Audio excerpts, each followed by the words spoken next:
바다 가운데서 유난히 강풍이 많이 불고 폭풍 많이 부는 북대서양서 있었던 일이라 그래요. 어느 날 수천 톤의 배가 북대서양을 지나가는데 갑자기 강풍이 불어왔어요. 워낙 강한 태풍급의 바람이니까 수천 톤 이 배도요, 그 엔진의 힘이 바람을 못 이겨서 바람에 쭉 밀려가요. 근데 놀라운 것은 밀려가다 보는데 그 옆을 보니까 같은 크기의 큰 빙산이 바람에 밀려가는 것이 아니고요, 바람을 거슬려서 또 이렇게 쭉 지나가는 거예요. 너무 놀랍잖아요. 똑같은 크기인데. 그래서 그 승객들이 너무 놀래서 그 함장님에게 이제 물어보죠. 아니, 어떻게 이럴 수가 있습니까? 똑같은 크기인데 이럴 수가 있습니까? 역시 함장은 함장이에요. 함장님이 빙그레 웃으면서, 그거요, 빙산은 배가 아니기 때문에 그렇습니다. 그리고 빙산의 크기가 우리 눈에는 이 배랑 비슷하게 보일지 모르지만 사실 빙산은 눈에 보이지 않는 90%의 대부분 빙산은 물 밑에 가라앉아 있습니다. 그런데 이 물 밑에는 강력한 해류가 흐르기 때문에, 그래서 해류에 실려 있는 빙산이기 때문에 바람이 불어도 바람의 영향을 받지 아니하고 그 방향으로 지나갈 수가 있는 겁니다. 여러분, 이 말씀을 제가 듣는데요, 아주 그 머릿속에서 아주 명쾌해지는 게 있죠. 믿음이란 무엇이냐, 이런 질문에 대해서 아주 한 번으로 아주 정확한 대답을 우리에게 주는 거예요. 인생을 살아가면서 풍랑 없을 수 없죠. 날마다 바람 불죠. 파도 날마다 입니다. 사람들은요, 어쩔 수 없어요. 세파에 휘둘리면서 살아가는 거예요. 그런데 눈에 보이지 아니하는 그 하나님, 눈에 보이지 않는 그 말씀, 이 말씀을 붙잡고 살아가는 사람들은 어떤 강풍이 불어도요, 북대서양 태풍이 불어도요, 바람의 영향을 받지 않냐고 제 갈 길로 가더라는 거죠. 아멘. 바로 이것이 믿음이고요, 믿음의 능력이고요. 우리 하나님께서 바로 이런 믿음의 사람들을 찾고 계시는 거죠. 오늘 본문에 보니까 그런 말씀이 나와요. 주께서 심지가 견고한 자를, 심지가 견고한 사람이라고 그랬어요. 심지가 견고한 자를 어떻게 해요? 얼마나 귀한지, 얼마나 소중한지, 그런 분들을 너무 귀하게 여기시기 때문에 지키시는데 어떻게 지키시느냐? 평강하고, 한 번이 아닙니다. 두 번 반복해요. 평강하고 평강하도록 지키시리니 이는 그가 주를, 하나님을 신뢰함이니이다. 하나님 바라보실 때요, 흔들림 없는 한결같은 심지가 견고한 이런 믿음을 가진 사람들이 얼마나 귀하신지 또 지키시고 보호하시기로 약속해 주시는 말씀이 오늘 본문 말씀이세요. 여러분, 중요한 것은요, 사람이 흔들리지 않는 사람은 하나님만 그런 사람들이 귀한 것이 아니고 사람들도 마찬가지예요. 사람들도, 여러분 주변에 얼마나 많은 사람들이 있습니까? 평생 살아오시면서 직장, 친구, 이웃, 사업체 얼마나 많은 사람들이 계세요. 하지만 그분들은 만약에 날마다 업앤다운이 심하다 그러면 여러분, 그런 분들을 신뢰하실 수 있으세요? 그런 분들을 정말 믿으실 수가 있으세요?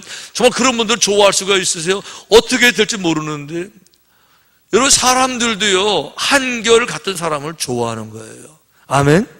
그렇죠. 사람들도요, 의리가 있는 사람들을 좋아하는 거죠. 하물며 하나님께서 어떠시겠어요? 근데 그래서 이 성경이 말하는 심지가 견고한 자, 어떤 사람들을 의미할까 생각해 보니까 몇 가지 이렇게 정리가 되는 것 같아요.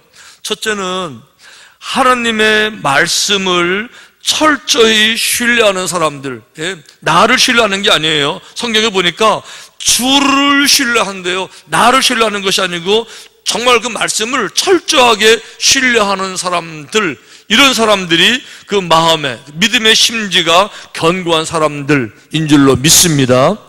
중요한 건 여러분, 이 마음이 견고한 게 무엇을 의미하는가, 이게 중요한 거예요.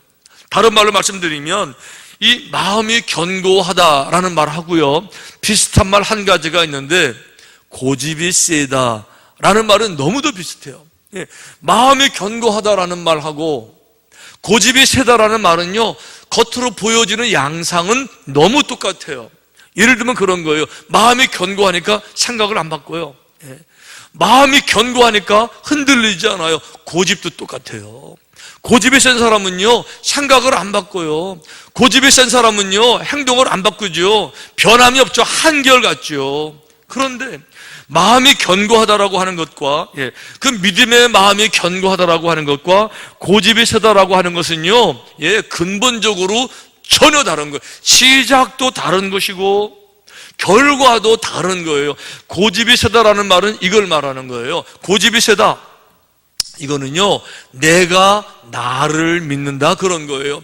고집이 세다, 이거는요, 내가 내 주장을 강하게 하는 거예요. 고집이 세다라는 것은요, 내 판단, 내 경험, 내 논리, 내 결론을 굳게 붙잡은 거예요. 이게 고집이 세다는 거죠. 마지막까지 내 생각, 내 주장을 세는 것, 이게 고집 중에 고집이고요. 이런 고집 중에서 제일 큰 고집은 뭐라고 불러요? 그렇게도 부르는 거예요. 이게 뻔히 잘못된 거 알아요. 다른 사람들이 다 얘기해줘요, 잘못됐다고. 그래도 생각을 안 바꿔요. 아니, 다른 사람은 관두고요, 자기도 잘못된 거를 알아요. 그런데도 안 바꿔요. 왜요? 자존심 때문에. 이거는 고집이에요. 고집이에요. 그런데 성경에서 말하는 이 고집센 게 아니고, 이 굳건한 견고한 믿음은 뭘 말하냐? 내 생각을 굳게 붙잡는 것이 아니고요, 내 생각을 많이 버릴수록, 내 판단을 많이 버릴수록, 나 자신을 버릴수록 견고한 믿음이 되더라고요. 주님이 이렇게 말씀하셨어요. 주님을 따라오는 제자들을 향해서 이제 예수께서 제자들에게 이르시되 누구든지 나를 따라오려거든, 주님을 따라오려거든 자기를 부인하래요. 자기를 부인하라, 나를 부인하라, 나를 이그노하라는 거죠. 이그노가 뭐예요? 부인이 뭐예요? 나는 아무것도 아니로소이다. 이게 자기 부인이에요. 나는요, 부족한 인생입니다. 나는 연약한 인간입니다. 나는 다른 거는 고사하고 내 가정 안에 끌어가기가 너무 벅찬 사람입니다. 가정은 고사하고 나 하나 살아오기 위해서 내가 얼마나 많은 고생을 했는지 다른 사람도 아니에요. 나 하나, 내 몸 하나, 내 한계를 인정하는 거죠. 내 짧은 머리 가지고요, 내 생각 가지고요, IQ 150도 안 되는데, 150은 되나 여러분? 근데 그 생각을 절대화시켜서 마지막까지 주장하고 마지막까지 고집부리, 이건 고집이고, 이거 고집이죠. 그런데 그 고집 언제까지 하셔야 되죠? 여러분들 나이쯤 되시면, 여러분들 경륜쯤 되시면 이제 아시잖아요. 내가 완벽하지 못한 거 아직 모르세요? 여러분 인생을 살아가시면서 얼마나 많이 후회하셨어요? 얼마나 많이 가슴 아파하셨겠어요? 아직도 모르신 거예요? 아직도 더 많은 경험이 필요하세요? 그러니까 익은 별수록 고개를 숙이는 거고요, 익은 별수록 나를 비우는 것이고요, 익은 별수록 인간의 연약함을 인정하는 거죠. 그러니까 마음이 견고하다라는 것이 고집 센 거, 고집 센 거 어떻게 되는지 아시죠? 고집 센 거, 고집 센 거, 편견, 고정관념, 선입견, 똘똘 뭉쳐서 마지막까지 어떤 말씀도 들어오지 않냐고 내 생각만 언제까지 얼마나 더 하셔야 되겠어요? 그런데요, 성경에 보니까 시편 기자는, 믿음의 사람들은 그렇게 안 하더라고요. 이렇게 말해요. 나의 영혼이 잠잠히 하나님만 바라며, 내 영혼이 잠잠히 여호와 앞에서 잠잠하라, 잠잠하라, 이런 말씀이 성경에 얼마나 많이 있어요. 잠잠하라는 거죠. 잠잠하라는 거예요.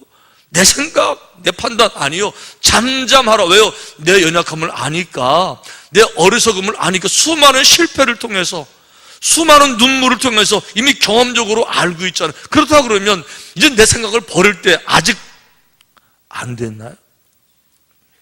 그래서 이스라엘 백성들이 그걸 못한 거예요. 마지막까지 자기들 판단을 버리지를 못한 거예요. 자기들의 판단의 근거는 분명합니다. 정탐꾼을 보냈거든요. 예. 보고서가 있잖아요. 현황, 상황 보고서가 있잖아요. 그러니까 강력한 거인들, 강력한 군대, 우리 도저히 안 됩니다. 통계가 나오잖아요. 통계에 의한, 시상적 결과에 의한, 판단에 의한 그 결론을 가지고 우리는 못한다는 거죠. 마지막까지 못한다는 거죠. 우리 마지막까지 메뚜기라는 거죠. 마지막까지 자기 주장을 버리지를 못한 거예요. 전능하신 하나님 앞에서 전능이란 말이 뭔지를 몰랐던 거예요. 자기의 생각들을 절도화시켰던 건 어떻게 됐어요? 다 광야로 돌아가서 다 끝나버리고 말았잖아요. 이제 봄철 됐으니까 이제 여러분 다 들으실 거예요. 가끔 이렇게 낮에는 참 못 듣겠더라고요. 밤 되면 우리 학곡리에 저희 아버님 집에 밤에 가면요, 그 옆에 논이 있거든요. 봄철 논에서 무슨 소리 나요? 개구리들 소리 어떻게 울어요? 예를 들면 한 개구리가 개굴, 그럼 다른 개구리가 받아가지고 개굴 뭐 이래요? 예, 서로 그냥 깨굴 내 생각 내 판단 혼란있는 것은 그런 거예요. 분열 있는 것은 그런 거예요. 내 주장이 너무 강한 거예요. 다 똑똑하고 다 훌륭하니까 서로 깨굴 하니까 온 논이 시끄럽고요, 잠을 잘 수가 없는 거예요. 여호와 앞에서 잠잠하라는 거예요. 인생이잖아요. 연약하잖아요. 힘들잖아요. 그러니까 사실을 사실로 받아들여서, 내 생각을 굳게 잡는 것은 고집이지만 내 생각을 더 많이 내려놓을수록 흔들리지 않는 견고한 믿음이 될 줄로 믿습니다. 두 번째는 그런 것 같아요. 이 마음이 흔들리지 않는 그런 믿음.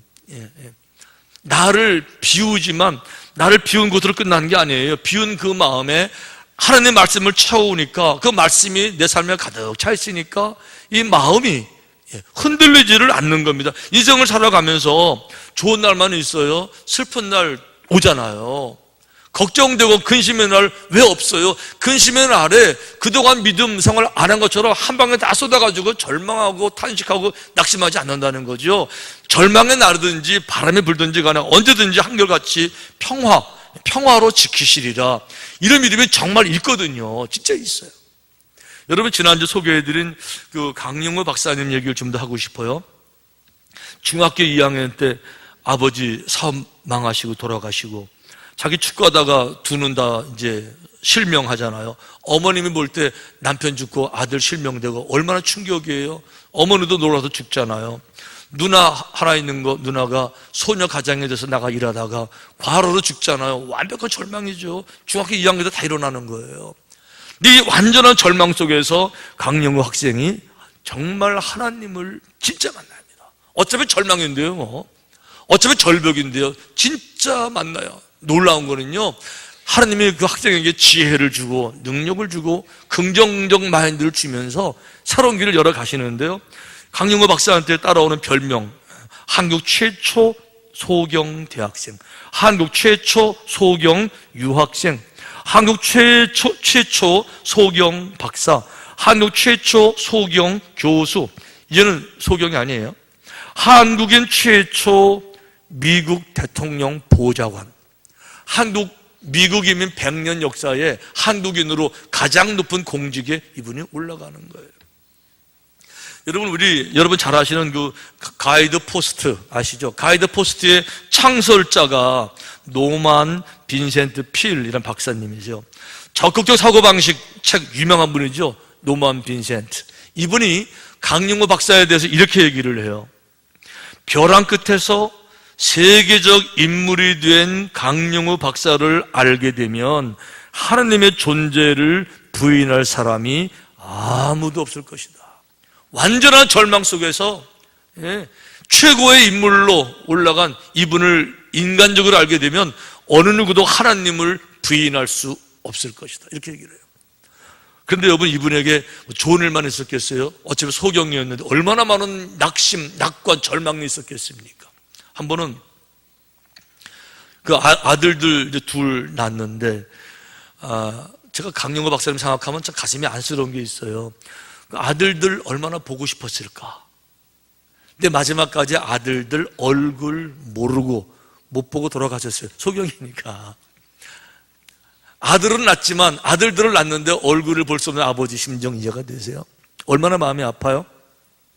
근데요, 그 아들들이 얼마나 잘 자랐는지 몰라요. 큰아들은 놀랄 준비하셔야 되는데, 큰아들은요 하버드 의대를 나왔어요. 안 놀라세요? 하버드 의대예요. 근데 그냥 하버드 의대 왜 갔느냐? 아버지처럼 앞을 못 보는 분들을 도와주려고 꿈을 키우고 결국 진짜 하버드 의대를 가서 안과 의사가 되는데요, 이거 놀라셔야 되는데, 2008년도에 뉴욕의 현지 언론이 꼽은 뉴욕 최고 의사에 이번에 선정이 돼요. 2011년도에 워싱턴 포스트가 선정한 2011년도 미국 전체에서 최고 의사 슈퍼 닥터에 이번에 선정이 돼요. 최고 실력자가 되는 거예요. 둘째 아들은요, 듀크 대학에서 법학을 공부하고 법학 박사가 돼요. 변호사가 됩니다. 그리고 아버지에 이어서 미국 대통령 법률 보좌관이 돼요. 얼마나 자랑스러울까. 근데 그 얼굴을 못 보고 돌아가셨어요. 근데 어느 날 그 아이들 키우는데, 이 아버지가 이제 믿음의 사람이니까 믿음으로 키웠죠. 아침 먹을 식사할 때마다 이제 가족들 돌아가면서 기도하는데, 7살 난 장남 아들에게 이제 기도시켰어요. 기도 순서니까. 이 7살 철없는 아이가 무엇을 알겠습니까? 이런 기도했어요. 하나님 아버지, 우리에게도 눈뜬 아버지를 주셔서. 7살 아들이에요. 당연히 할 수 있는 기도죠. 철없는 나이니까. 우리에게도 눈뜬 아버지를 주셔서 자전거도 태워주고 야구도 함께 할 수 있게 해주세요. 7살 때. 자, 소경 아버지가 그 기도 들을 때 어떤 마음이 들겠습니까? 그 마음에 어떤 느낌이 들겠어요? 근데 이 아버지가 크게 아멘 했어요. 아멘으로 화답했어요. 밥을 잘 먹었지만 하루 종일 얼마나 마음이 무거웠겠어요. 그날 밤이 됐습니다. 늦은 밤이 돼서 아이들 잠잘 시간이 됐는데, 이 아빠가 그 아이들 방에 들어가, 어차피 앞에 안 보이니까 뭐 그냥 더듬고 들어갔어요. 불 다 꺼 있잖아요. 캄캄한 밤에 그 방에 들어가 창문을 열어요.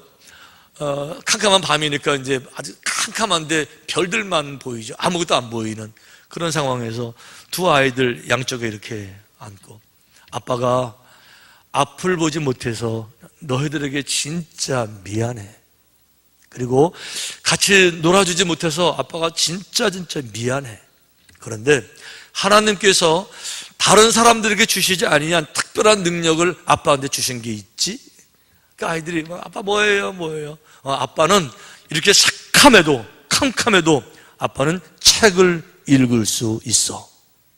애들이 아빠 정말 아빠가 성경책, 점자책이죠. 점자인데 뭐 가지고 어차피 손으로 읽는 거잖아요. 점자책 갖다가 한자 또박또박 성경을 읽어주는 거예요. 이게 성경으로 끝난 게 아닙니다. 그때부터 그 아이들 나이에 필요한 동화책, 아주 상상의 날개를 펼치는 동화책, 점자책을 가지고 날마다 아이들과 함께 한밤중에 창문 열고 이 책을 읽어주는 거예요. 이러면서 아이들에게 용기를, 꿈을 실어줘. 나중에 그 장남이 이제 성인이 됐을 때 누군가가 물었어요. 당신 인생에서 최고의 행복한 때, 감동적인 때, 그런 순간이 언제입니까? 라고 물었을 때 이 큰아들이 이렇게 대답했어요. 우리 아버지가 우리 어렸을 때 불 다 끄고, 전기불 다 끄고 캄캄한 밤에 창문 열어주고 동화책 읽어줄 때, 우린 그때 어린 나이에 동화책 속에 빠져들어서 하늘을 날았고 우주를 날았고 창공을 나르면서 꿈을 키울 수 있었습니다 라고 대답했어요. 절망의 순간인데요, 절망으로 끝나는 게 아니고 정말 낙심으로 끝나는 것이 아니라 뒤 바꿔서 희망으로, 긍정으로, 열매로, 주의 능력으로, 소망으로 결과를 만들어내는 거예요. 근데 이분에게 또 한 가지 어려움이 찾아와요. 이제 먹고 살만 하니까 대통령 부장을 하면서 유명해지니까 한창 일할 나이인데 68세, 한창이죠. 근데 68세에 이분이 췌장암 진단을 받아요. 그리고 한 달밖에 못 삽니다 라는 사형 선고를 받습니다. 보통 사람 같으면, 우리 같으면 이게 절망이, 이게 말이 되지 안 되는 그림이잖아요. 어떻게 살아왔는데요, 어떻게 이런 업적이 있는데 이제 할만한데 췌장암이라고요? 막 절망, 낙심, 뭐 그럴 수 있습니까 하나님? 뭐 계십니까? 막 이런 얘기 할 수 있는데요, 전혀 그렇게 안 하고, 여지껏 말씀드린 것처럼 흔들리지 않는 믿음이죠. 굳게 붙잡는 믿음이죠. 인생에 대해서 얼마나 많이 배워왔어요 그동안에. 성경 말씀에 인생을 뭐라고 가르쳤어요? 인생은 안개처럼 빨리 지나간다고 얼마나 많이 배웠어요? 머리로 알았어요? 이번엔 가슴으로 하는 거죠. 금방 아는 거예요. 인생은 흙으로 간다는 거 모릅니까? 뻔히 알잖아요. 바람처럼 지나간다, 이걸 왜 모르겠어요? 더 중요한 거, 죽음으로 끝나는 것이 아니라는 걸 왜 몰라요? 죽은 다음에 영원한 생명이 부활한 주의 품에 안기는 걸 왜 몰라요? 그러니까 절망 낙심할 게 아니죠. 당당하게 담대함으로 받아들이고 소화시키고 해석하고요, 믿음을 지켜나가는 거예요. 이분이 인생을 정리하기로 결심을 해요. 그리고는 여러 가지 정리하는 가운데서 편지 3통을 씁니다. 우선은 친구들에게, 자기 동료들에게, 뭐 대통령, 뭐 아까 말한 노만 빈센트, 이런 분들에게 편지를 이렇게 써요. 나로 말미암아서 여러분들이 슬퍼하거나 안타까워하지 않기를 바랍니다. 여러분 한 분 한 분 찾아뵙고 인사해야 되지만 그렇지 못하는 것 양해해 주시기를 바랍니다. 하지만 여러분들이 있어서 저의 삶이 너무 풍성했고 너무 은혜로웠고 사랑으로 충만했습니다. 정말 감사합니다. 이러고 인사를 보내고 정리했어요. 두 번째는 자신의 아들들에게 편지를 남겼어요. 자랑스러운 아들들, 얼굴은 못 봤지만 그 아들들에게 이렇게 편지 썼어요. 다는 못 가져오고 한 줄 가져왔어요. 너희들과 함께한 추억이, 뭐 옛날 그거 말하겠죠. 캄캄한 밤에 창문 열어놓고 점자책 읽었던 하간, 너희들과 함께한 추억이 내 마음속에 가득하기에 난 이렇게 행복한 마지막을 맞이할 수 있단다. 그 부인에게 편지를 남겼습니다. 부인 석은옥 여사였어요.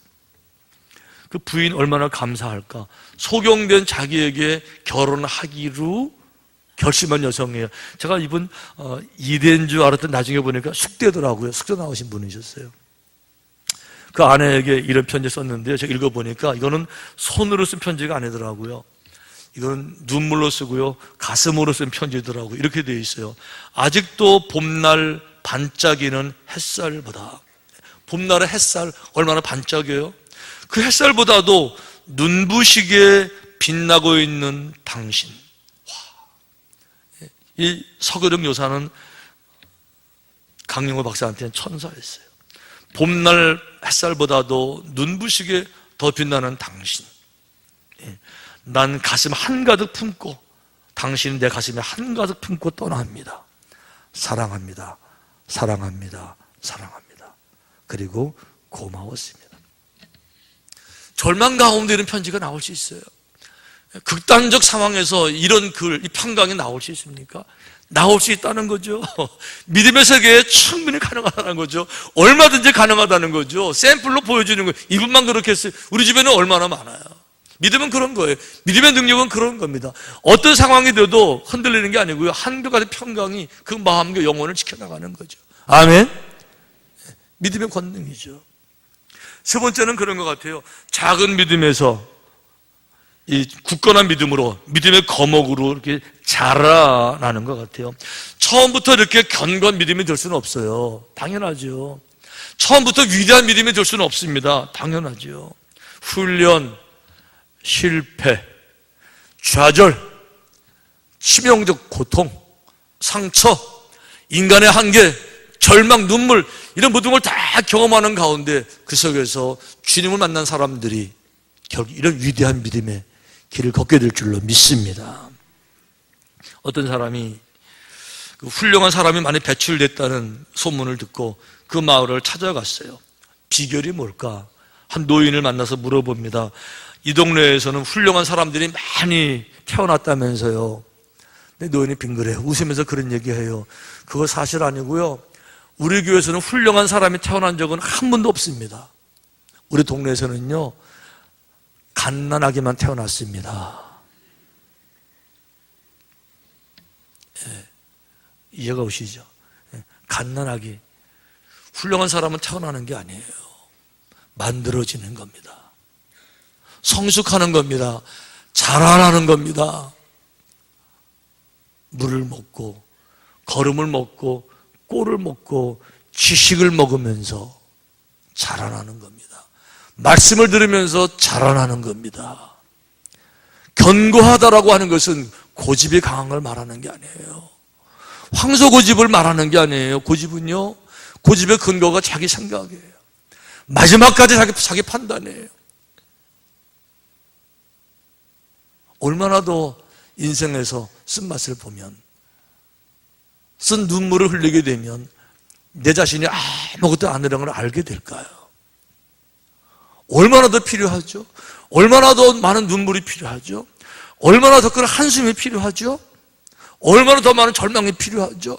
얼마나 더 많은 열등감을 안 느끼는 것처럼 하는 그 위선적 자조적 웃음이 필요하죠? 이제 다 내려놓을 때 되지 않았어요. 후를 털 때 되지 않았어요.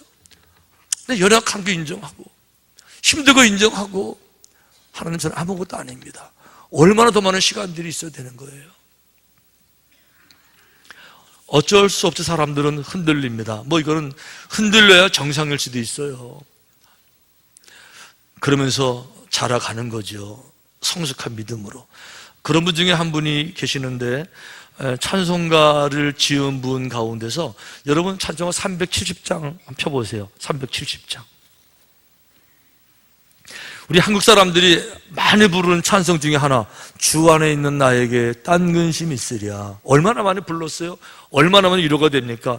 이 찬송을 지은 분이 누군가 하면 그 맨 위에 왼쪽에 히윗이라고 써 있죠. 엘리자 에드먼드 히윗이라는 여성이에요. 1896년에 태어난 분인데 이분이 만든 찬송이 주 안에 있는 나에게 찬송이세요.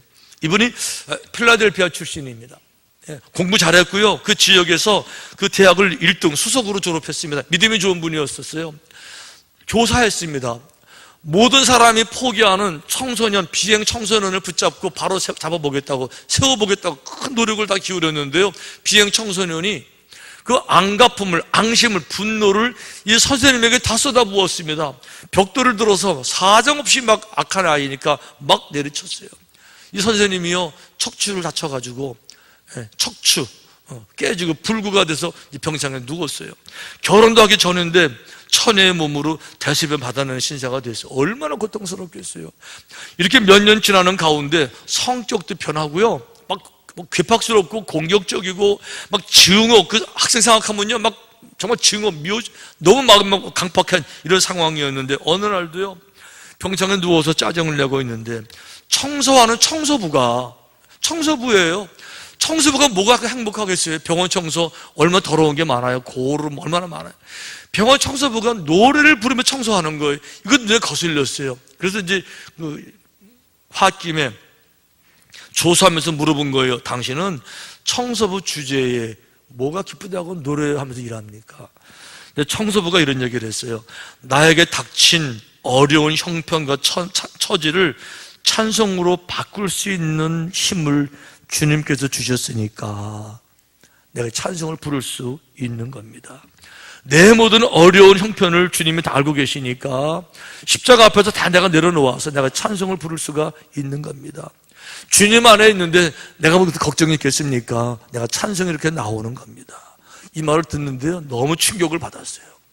청소부 주제에 뭐가 감사하다고 저렇게 합니다. 나는 하고 자기를 돌아보니까 너무 부끄러웠어요. 진짜 회개하고요, 정말 뉘우치고요, 그리고는 시를 쓰는데 그게 바로 주 안에 있는 나에게 딴 근심이 있으랴, 이 시였어요. 이게 찬송으로 만들어지면서 전 세계에 퍼지면서 얼마나 많은 사람들이 이 찬송 가운데 위로를 받고 주님을 만나게 됩니까? 그 영상도 있거든요. 한번 보시겠어요?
십자가 밑에 나가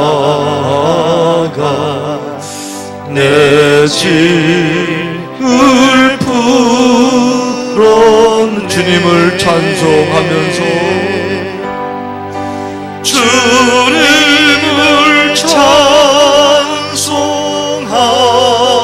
찬송하면서 할렐루야 할렐루야 내 앞길 멀고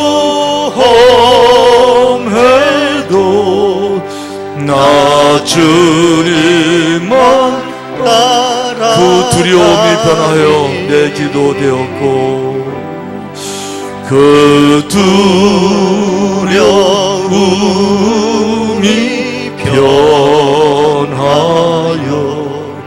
내 기도 전날의 한숨이 전날의 탄식이 그 절망이 변해서 전날에 우리의 진정한 노래 영원의 찬양이 되었네. 내 노래는 주님을 찬송하면서 주님을 찬송하면서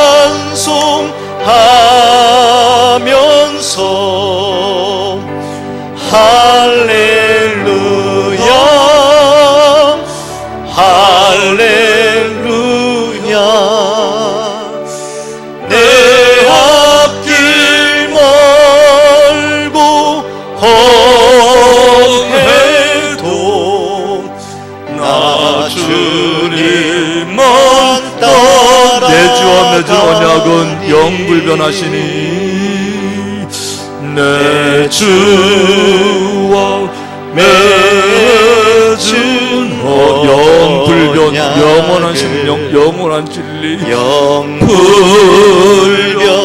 그 나라 가기까지는 늘 보호하시네. 심지가 곧은 자를 보호하시고 보호하시리로다. 그 나라 가기가 평강으로 보호하시니 늘 보호하시 주님을 찬송하면서 주님을 찬송하면서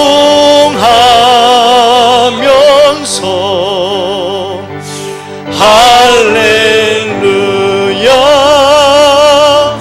할렐루야 내 앞길 멀고 험해도 나 주님만 따라가리.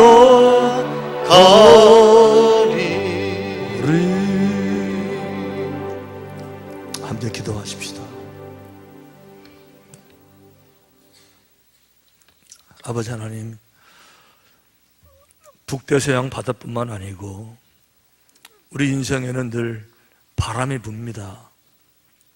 그런데 바람 불 때마다 세상 풍파에 세상 바라보면서 이랬다 저랬다 흔들리는 거 아니고 주님을 신뢰하고 주님만 바라봅니다. 주께서 심지가 견고한 자를 평강하도록 지키시리니 이는 그가 주를 신뢰함이니이다. 언제까지 자기 고집을 절도화시키고 자기 생각을 주장하는, 이젠 다 내려놓게 하시고, 이 정도 세월 지났고 이 정도 아버지 말씀 듣고 이 정도 연륜 쌓였으면 연약함을 다 인정하고 내려놓게 하시고 대신 주의 말씀 붙잡게 하시고 주의 말씀 붙잡고 흔들림 없이 우리 인생길에서 주 안에 있는 우리 모든 걱정 다 내려놓고 주님과 함께 믿음으로 평강으로 승리할 수 있도록 주의 소중한 백성들을 축복하여 주시옵소서. 예수님 귀하신 이름으로 기도하옵나이다. 아멘. 아멘.